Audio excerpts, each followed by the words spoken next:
Well guys, went down, got some bolts for the spindles. Going to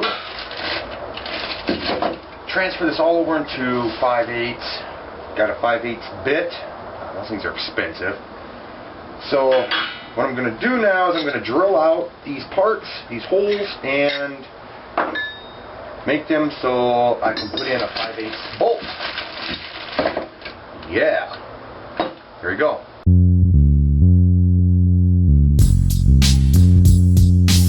Alright, I got the holes drilled, 5/8, and I cut my three-quarter, it is this DOM tubing where the inside diameter is 5/8, and that's how it's assembled. And then it'll be going on like that, and then I'll be grinding out a notch in this bolt, and then it'll be welded right on like that. That's how it's going to work. I don't know what caster I'm going to put this at, probably 10 degrees. It's a pretty decent caster. And this part of the spindle where the arm is going to be, where my tie rods are going to be connected, I'm going to wait on that until I get my rear end on, because I'm going to need to be able to put the Ackerman angle into that. Yep, that's where we're at right now. Okay, so now I'm going to position my...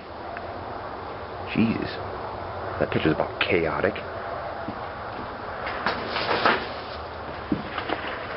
So you guys going to be able to see what I'm doing there.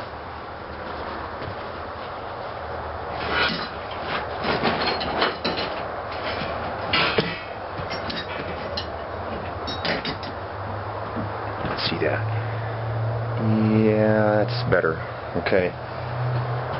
Now, I've already marked what is going to be the top of my spindles.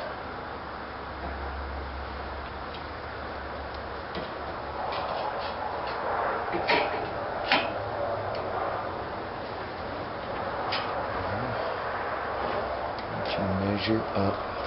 Shoot, how far?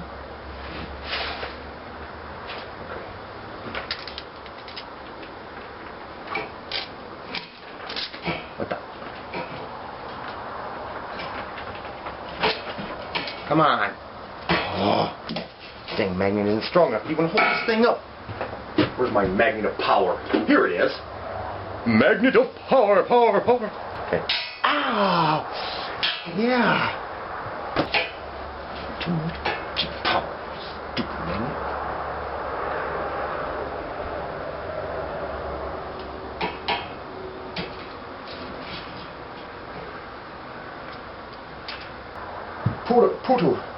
Proto-tractor.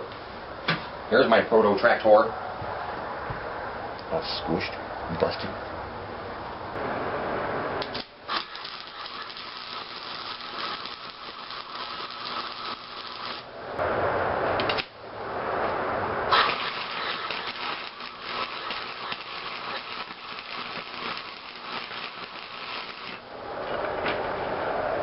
It's not a very good thing to be welding right next to my dang magnet like that, but there's nothing I can do. This magnet up here isn't strong enough. Yeah. Alright, let me weld this up quick. Okay.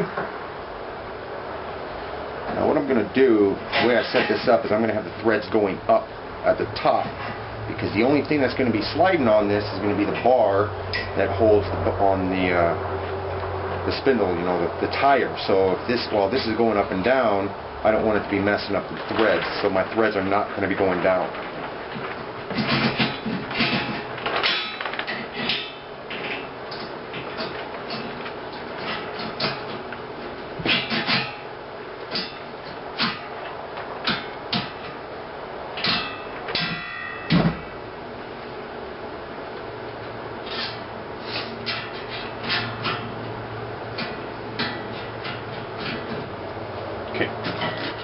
And then I'll be notching out the bolt, welding the bolt onto that, so I can stick the tire on. Boing, boing, boing.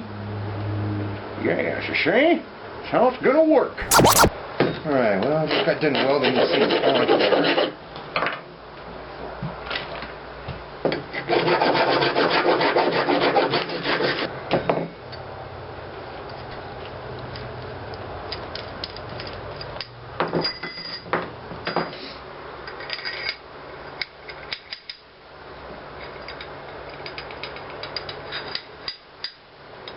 Okay, let's put this thing on quick.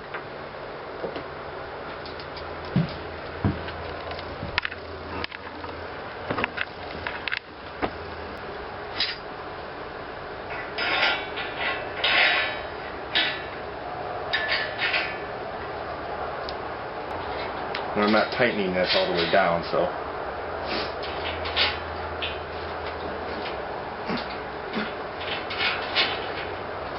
Now, grab a tire.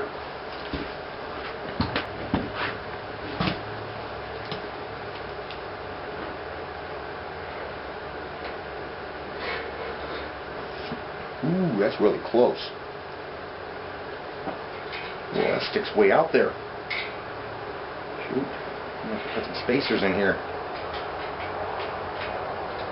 Oh. I got crap on these threads when I was welding. Shoot. Yeah, I'll probably have to put some spacers in here.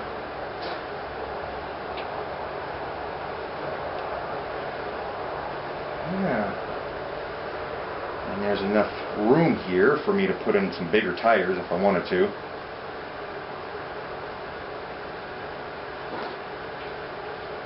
Maybe I'll make some spacers. Let's say about a ½ inch right there. ½ inch out here. Well, I don't know. Let's first try. Let's just first try a ½ inch.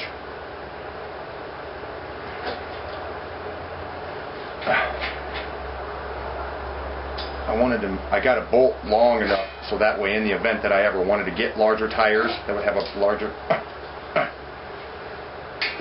hub or a thicker hub distance wise, I'd be able to do that.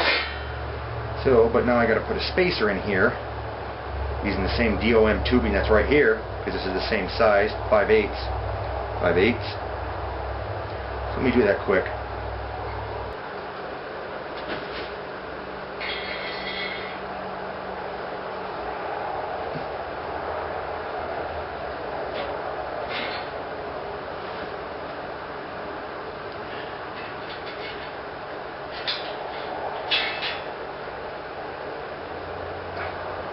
Yeah. Instead of cutting a ½ inch, I decided to go with 3/4. And that should give me enough room after I screw this or tighten this nut on, enough room to bite into the nylon that's in there. Yes, see? Rome. Yes, it's working. Alright, now for the other side.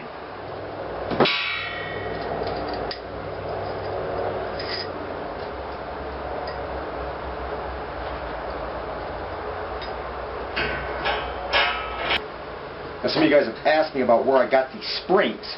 Now, these springs, I'll post in the description below this video.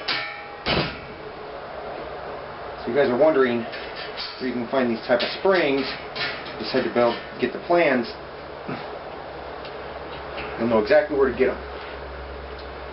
So,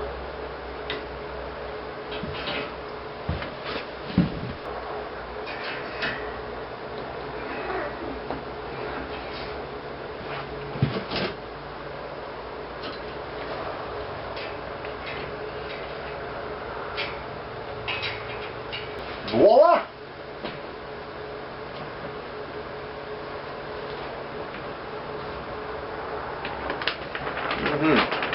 Now I've got this washer on here, these lock washers. I probably won't need to have those on there, considering that I've already got nylon locking nuts.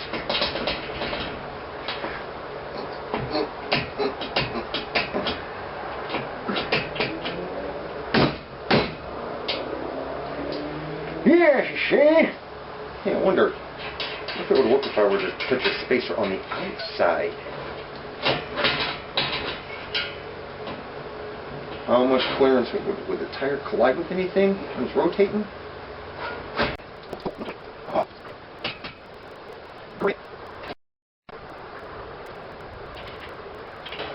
Big old section of the bolt sticking out. Well, doesn't look like it is. It would actually be better to have it that close.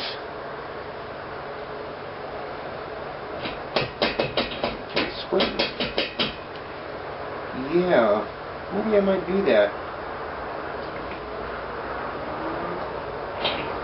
Well, of course, after I put my arm on the spindle, I don't know, it might come a little too close to this tire. Well, we'll see. Now another thing that I'm doing here is I'm drilled some holes and I'm putting in some grease zerks into this thing. Yeah.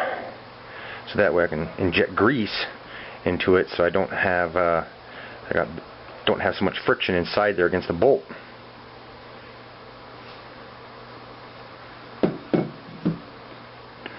Yeah, it should come out pretty well. Okay guys, it's a little cold out here, it's nighttime, and I'm going to go in the house.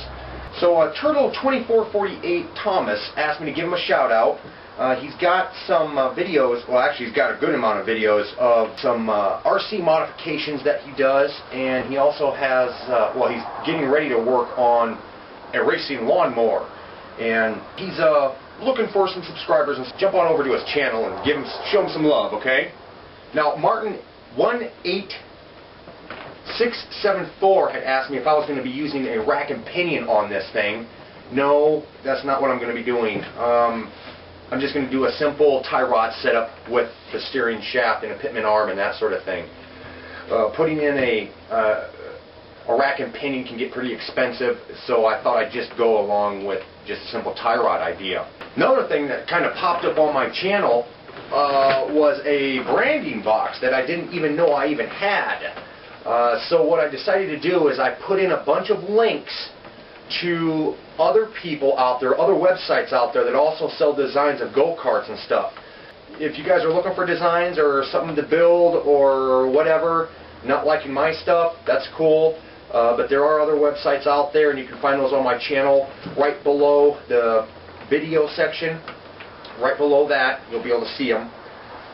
Also, CCS Inventions had asked me about how I was able to put a 10-pound spool of wire on my Harbor Freight. And a lot of you guys know what I did, and I'll show you that here quick. Grab my old spool. If you look here, you see that bar? And you see that right there? That's the rub spot. It's actually got grease on there. What I did is I just took some angle iron and tacked it onto there, stuck this bar on here, stuck my spool on there. Let's see if I can do this one-handed. Alright, there we go. Stuck my spool on there, had the wire run up, going through this guide. I didn't want it to just make contact with the chassis, just in case, but I have it going up through this guide. Let me move this out of the way here.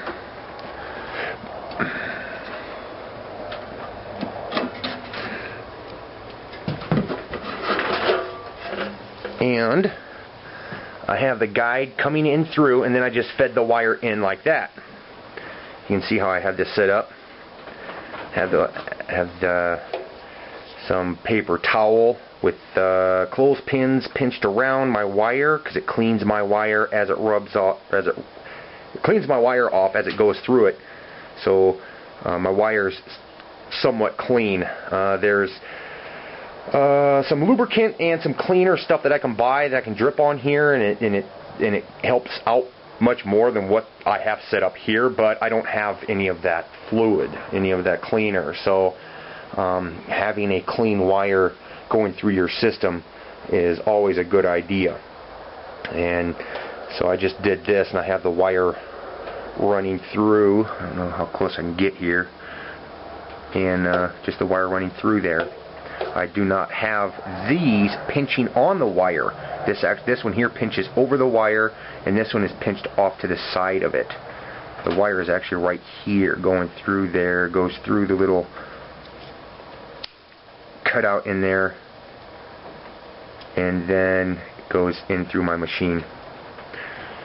Yep, so that's how I did that.